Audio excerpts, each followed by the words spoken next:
Hi, my name is Helen Welton and welcome to my Stories from the Art Room.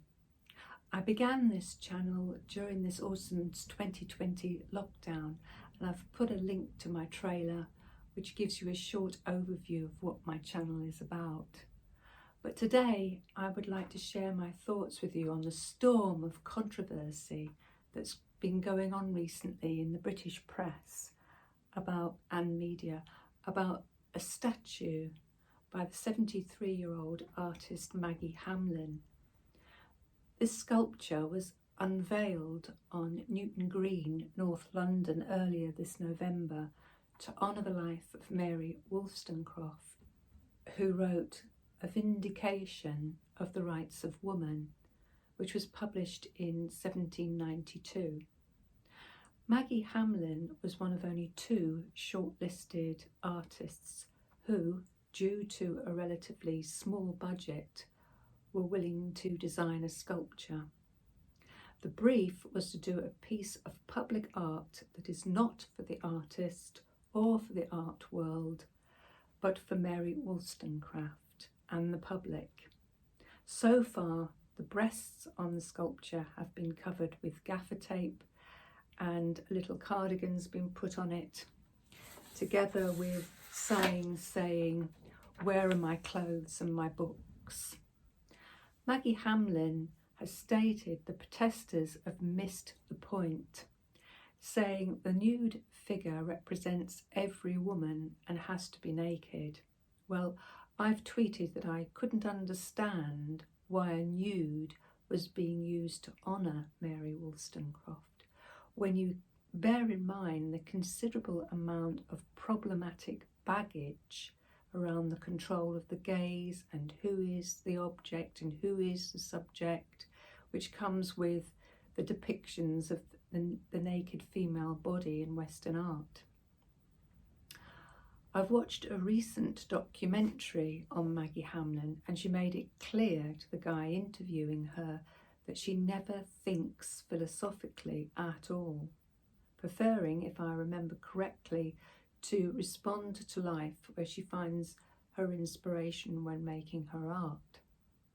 But surely, when considering a piece to honour the author of one of the earliest works of feminist philosophy, who raged so much against the suffering of women, she was dubbed the hyena in petticoats, that did need some careful thinking through to identify with Wollstonecraft. It's all very well for me to make criticisms, for it takes courage to be creative, put your reputation on the line and produce a work of art. So in recognition of that, I thought I should make a suggestion as to what I would have done to tackle this project's brief. First, I have to say my medium is painting and mostly collages, and my knowledge of producing a sculpture is limited, so I expect my suggestion possibly might have exceeded the budget of £143,000 and most probably present with a number of technical issues. Nonetheless, I'm going to describe my proposal to you, and perhaps someone might be inspired to produce another sculpture more satisfying to the public. If I was to use the female nude to represent an every woman, my starting point would be a caryatid, because I'd want a cylindrical column which comes up to shoulder height for most women. Halfway into the side of the column, I would want the imprint of the front of the female body, say based on mine, it's 68 years old, but I'd be quite happy to consider another woman's body imprint, to create a detailed mould, a space where a body had been, as though the stone were made of clay. The embedded form providing an invitation to the viewer to metaphorically step into and inhabit that body's space. The flat top of a column would terminate at shoulder height of the embedded form, but would have a right and left hand emerging, becoming a solid shape, which I would want these hands to be each holding the stem of a mask, one in front of the other. The front mask would be based on Mary's face and made in the tradition of a Greek tragic mask.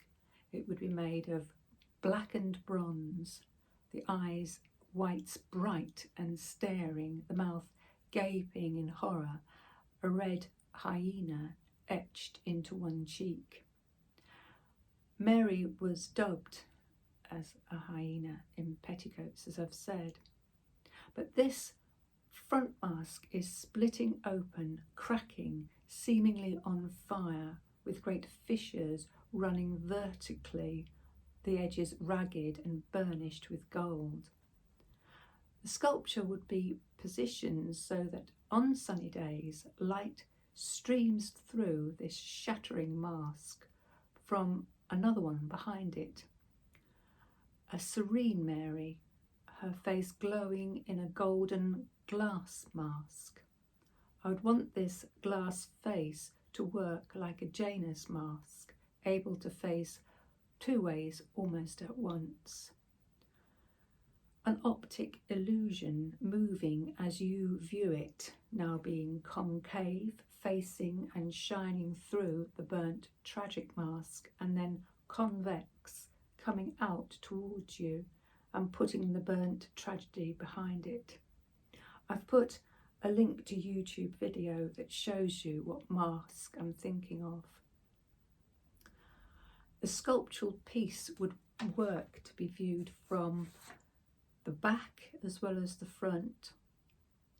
I would want a step around the base of the column so people could stand up and press in against the column to place their cheek against Mary's golden glass cheek for a photo. And I would place a woody hat on Mary's masked faces in winter and a small parasol to shade her masks in summer. Encourage people to touch up the lips on the golden mask with lipstick and place roses under it. Even shine a torchlight through the golden mask at night. In short, I'd want it to be interactive for people. Thanks for watching my vlog, and I'd be really interested to hear your comments below. And if you would like to see further episodes from Stories from the Art Room, please subscribe so that you can get notifications. Until then, bye for now.